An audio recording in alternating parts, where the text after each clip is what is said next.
ओम नमो भगवते वासुदेवाय नमः। हरे कृष्णा। दोस्तों, आप सभी का स्वागत है आपके अपने चैनल विस्तार से समझो में। भगवान श्री कृष्ण की कृपा सदैव आप और आपके समस्त परिवार पर बनी रहे। दोस्तों, जैसा कि आप सभी जानते हैं कि पौष मास चल रहा है।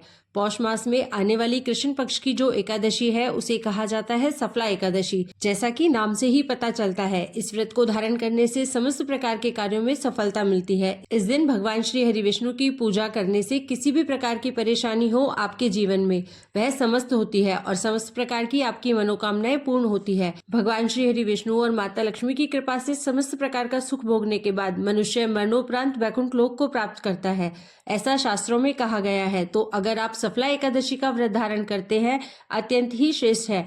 मान लीजिए किसी कारणवश अगर आप व्रत नहीं भी कर पाते हैं तो भी इस दिन भगवान श्री हरि विष्णु की विधि विधान से पूजा करनी चाहिए। सात्विक भोजन अर्थात आपको भोजन में लहसुन प्याज इत्यादि का इस्तेमाल नहीं करना चाहिए। चावल का त्याग करना है और अपने आचार विचार व्यवहार शुद्ध करके अगर आप पूजा मात्र भी करते हैं तो भी भगवान श्री हरि विष्णु की असीम कृपा आपको प्राप्त होती है।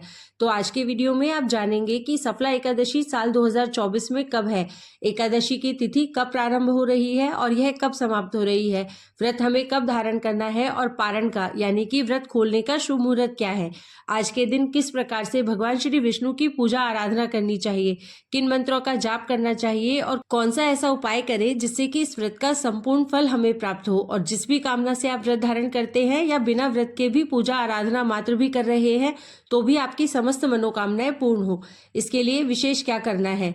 तो चलिए, संपूर्ण जानकारी आपको आज की वीडियो में मैं बताने वाली हूँ। तो बहुत महत्वपूर्ण है आज की वीडियो, पूरा जरूर देख लीजिएगा और अगर वीडियो अच्छी लगे तो वीडियो को लाइक जरूर कीजिएगा। चैनल को अगर आपने अभी तक सब्सक्राइब नहीं किया है तो चैनल को सब्सक्राइब कर लीजिए। तो चलिए, सबसे पहले जानते हैं कि सफला एकादशी तिथि कब प्रारंभ हो रही है, कब समाप्त हो रही है और व्रत हमें कब धारण करना है।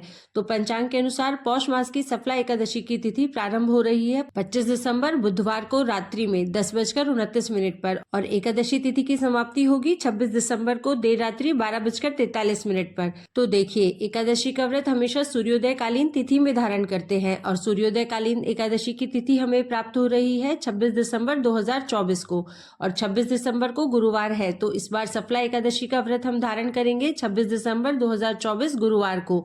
अब गुरुवार का दिन है, आप सभी जानते हैं कि गुरुवार का दिन भगवान श्री हरि विष्णु को समर्पित होता है और इस दिन एकादशी का व्रत भी है, तो यह बहुत ही श्रेष्ठ और शुभ संयोग है। अब जान लेते हैं 26 दिसंबर को पड़ने वाले मुहूर्तों के बारे में। 26 दिसंबर को सूर्योदय काल का समय है सुबह 7:10 से और सूर्यास्त का समय होगा शाम 5:44 पर। एकादशी के दिन ब्रह्म मुहूर्त में स्नान करते हैं, तो ब्रह्म मुहूर्त का समय आपको प्राप्त हो रहा है सुबह 5:34 से सुबह 6:22 तक और अमृत काल का समय आपको प्राप्त हो रहा है सुबह 8:20 से सुबह 10:07 तक। अमृत काल में किया गया कोई भी शुभ कार्य अमृत के समान फल देने वाला माना जाता है। ऐसा कहा जाता है कि जो भी शुभ कार्य हम अमृत काल में करते हैं उसका पुण्य फल हमें कई जन्मों तक प्राप्त होता है। बात करें अभिजीत मुहूर्त की, तो इस दिन अभिजीत मुहूर्त आपको प्राप्त हो रहा है दोपहर 12:06 से 12:48 तक। अभिजीत मुहूर्त में आप कोई भी शुभ कार्य कर सकते हैं। अब एक ऐसा समय है जिस समय में कोई भी शुभ कार्य नहीं करना चाहिए और वह होता है राहु काल का समय। राहु काल का समय आपको प्राप्त हो रहा है दोपहर में 1:46 से 3:06 तक। एकादशी से एक दिन पहले दशमी तिथि के नियमों का पालन करना चाहिए, मतलब शुद्ध और सात्विक भोजन आपको लेना है। शाम को सूर्यास्त होने के बाद अन्न और नमक का सेवन नहीं करना चाहिए। ब्रह्मचर्य का पूर्ण रूप से पालन करना है और अगर संभव हो तो भूमि पर शयन करना है। एकादशी के दिन प्रातःकाल जल्दी उठना चाहिए, जल्दी उठ करके स्नान आदि कर लेना चाहिए। वैसे तो शास्त्रों में ब्रह्म मुहूर्त में उठकर स्नान करना बताया गया है, लेकिन यदि आप ब्रह्म मुहूर्त में ना उठ सके तो सूर्योदय से पहले तो निश्चित तौर पर आपको उठ ही जाना चाहिए। उठकर नित्य कर्मों से निवृत्त हो जाइए, स्नान कर लीजिए और फिर भगवान श्री हरि विष्णु के सामने शुद्ध घी का दीपक जलाकर अपने व्रत का संकल्प लीजिए और विधि विधान से भगवान श्री हरि विष्णु की पूजा आराधना कीजिए, मंत्रों का जाप कीजिए। दिन भर आपको व्रत रहना होता है और फिर शाम के समय विधि विधान से फिर से भगवान श्री हरि विष्णु की पूजा करते हैं। रात्रि में अगर संभव हो, मतलब जितना भी समय आपके पास हो सके, जागने का प्रयास कीजिए। एकादशी के व्रत में रात्रि का का जागरण करना अत्यंत श्रेष्ठ होता है। और इस समय में अगर आप अखंड दीप प्रज्वलित करते हैं, भजन कीर्तन करते हैं, तो इससे आपकी किसी भी प्रकार की परेशानियों से मुक्ति मिल जाती है और कोई भी आपकी मनोकामना हो निश्चित ही पूरी होती है। फिर अगले दिन द्वादशी तिथि में आपको व्रत का पारण करना होता है। तो बात करें पारण के शुभ मुहूर्त के बारे में, तो देखिए द्वादशी तिथि में व्रत का पारण किया जाता है और द्वादशी तिथि प्रारंभ हो रही है 26 दिसंबर को रात्रि में 12:43 पर। व्रत के पारण में हरिवासर के समय का बहुत ध्यान रखा जाता है, क्योंकि हरिवासर की समाप्ति के बाद ही एकादशी का व्रत का पारण हम करते हैं। लेकिन इस बार हरिवासर सूर्योदय से पहले ही समाप्त हो जाएगा, मतलब 27 दिसंबर को सूर्योदय होने से पहले हरिवासर समाप्त हो जाएगा। तो ऐसे में सूर्योदय के बाद आप अपना व्रत खोल सकते हैं। सफला एकादशी व्रत पारण यानी व्रत खोलने का शुभ मुहूर्त आपको प्राप्त हो रहा है सुबह 7:16 से सुबह 10 बजे तक।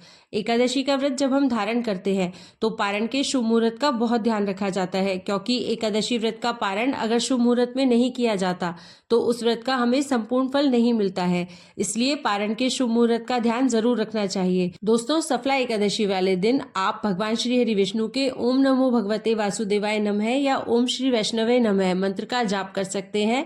और आप भगवान श्री हरि विष्णु को प्रसन्न करने के लिए पीली वस्तुओं का, पीली मिठाइयों का भोग लगा सकते हैं, जिससे भगवान श्री विष्णु की कृपा आप पर यथाशीघ्र होगी। दोस्तों, उम्मीद करती हूँ कि आज की यह वीडियो आपके लिए उपयोगी होगी। यदि आपके लिए यह वीडियो उपयोगी है तो वीडियो को लाइक कीजिए, चैनल को सब्सक्राइब कीजिए और बेल आइकन को जरूर प्रेस कर लीजिए। इससे यह होगा कि इस चैनल पर जो नई वीडियो अपलोड होगी उसकी नोटिफिकेशन आपको सही समय पर प्राप्त होगी। मिलती हूँ आपसे अगली वीडियो में, तब तक के लिए हरे कृष्णा।